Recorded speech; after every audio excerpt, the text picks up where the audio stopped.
when Nahele comes into the lounge and she sees Carek first, and that thought of how he left them in the caves and then Ula almost died. She feels that for a moment, and then she pushes it away, and then she looks over at Suseel, and she thinks she left us.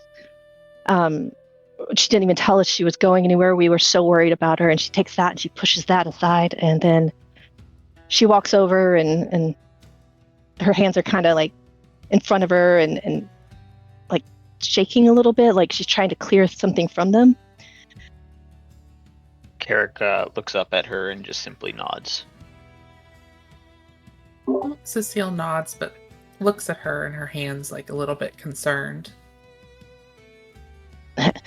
Nahele sees Suseel's look and looks down at her hands and just clasps them in front of her, and just to stop the what she'd been doing, so that it's not as obvious how she's kind of vibrating a little with energy, and she's still exhausted, but this is kind of push the exhaustion aside as well. So she just kind of stays standing. She doesn't feel like she can sit down right now, and she goes briefly into what she's seeing. That she saw a world that is beautiful. She talks about the green. She talks about the mountains, and that there's going to be a war, and it's not the people from Belkadan. It's something else, and she's never been there.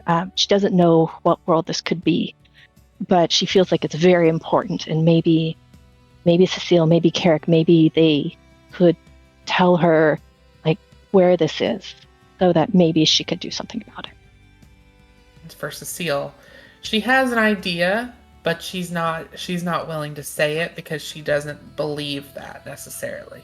She doesn't know, and she doesn't know about Nahele as much about the accuracy or anything like, Nahele or how she could envision these things. So she's kind of just sitting there and she's just listening, but she's not like giving anything. She's just like, that's not something I'm familiar with exactly. So she doesn't really give anything because for her, there's an idea of what it could be, but there's also like, it just seems almost like a far-fetched concept, because the planet she knows is a planet that is known for being very peaceful, and it's like a war to there, like that's not even a realistic thing.